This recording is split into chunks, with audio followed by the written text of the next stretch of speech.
love, shoutout sa inyong lahat yan. Tayo po ngayon ay magluluto ng wala dito at wala doon. This is Laurie's Kitchen. Meron pa akong malunggay. Ayan, may kamatis, sibuyas, at okra, at kalabasa, at beans. So, ang ilalagay ko po ay pritong isda. So, kasi gusto ko pong mag-isda ngayon basta may gulay lang. Kasi, alam mo na, bawal sa akin ang mamantika. So, start po tayo. So, ayan, nagpakulo po ako ng tubig. Water lang po tayo. So, ilalagay ko yung kamatis, sibuyas, at kamatis, sibuyas lang. Ilagay ko na rin itong aking grated na mais. Yan, trinated ko siya para sa yung mais. So, ilagay ko na din po yung ating kalabasa.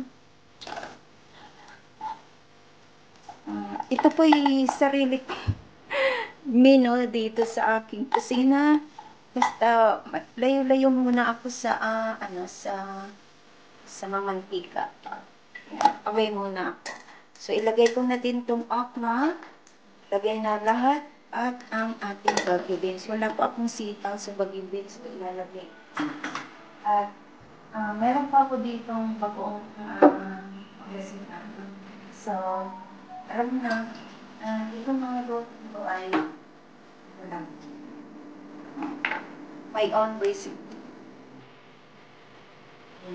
Ito po. So, paluin lang po natin siya.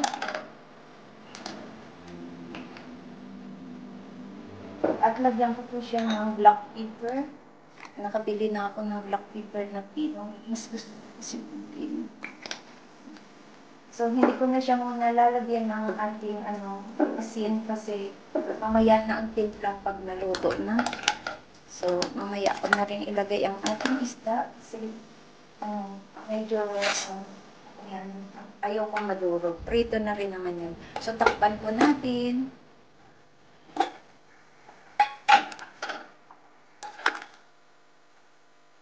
Ayan.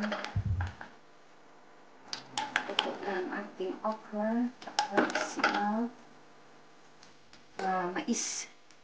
Tikman natin ang sabaw. So, ayan. Kulang po siya ng asin. Timpla. So, timplahan ko na po siya. Bago ilagay natin yung malunggay.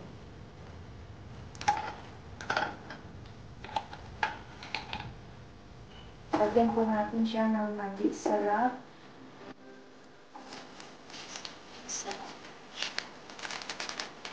At ilagay ko na rin po yung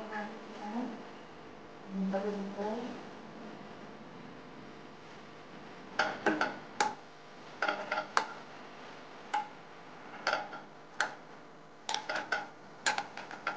Sino ang makain ito?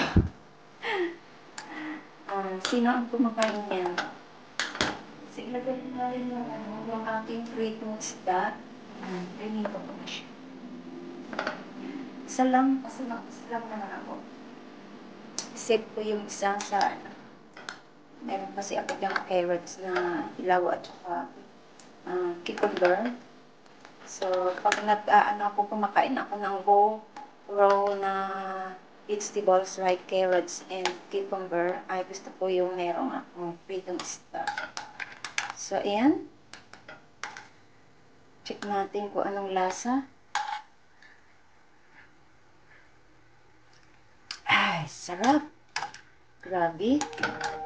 Ayan. Simpleng luto lang sa aking kusina. At walang mantika. Away tayo sa mantika. Kaya itong isda ko ay sariwa siya ng prinito po para masarap ang isda pag sariwa. So, ayan. Nilagay ko lang siya sa isang box para habang nilalagay natin sa red eye. Yan ang red eye na papasok ng mga lili. Sarap niya. Promise. Yan. So, wala kasi akong sili. So, gusto ko lagyan ng hot sauce. Hilig sa hot. Sa hot. Lagyan ko lang siya. Para siya, lasang siya, sili. Ayan. Masarap yung may sili. Eh, gusto ko yung tinulang manok na sili. So, ayan, luto ng ating gulay. Lagay ko mo siya sa serving bowl. So, ayan po ang ating gulay na sinabawan with malunggay, kalabasa, at okra. Ayan, with, pritong isda. Ayan, masarap na siya. Healthy pa at mura. Ayan, sa ngayon ay hindi muna ako magluluto ng mga karne at isda muna tayo para maging Yan po, salamat sa inyong lahat at thank you so much. This is Love's Kitchen. At sa hindi pa po nakasubscribe ng ating channel, please subscribe and hit the bell button. I-bell on niyo po para lagi kayong updated sa aking mga parating na lulutuin na simpleng gulay dito sa aking kusina. Ayan, healthy na, mura pa, at makikita sa ating mga backyard kung kayo nagtanim. Ayan, salamat po, kain na po tayo. Ayan, simpleng gulay sa aking kusina, healthy na, mura pa. Ayan, bye-bye and God bless. Kain na po tayo, bye!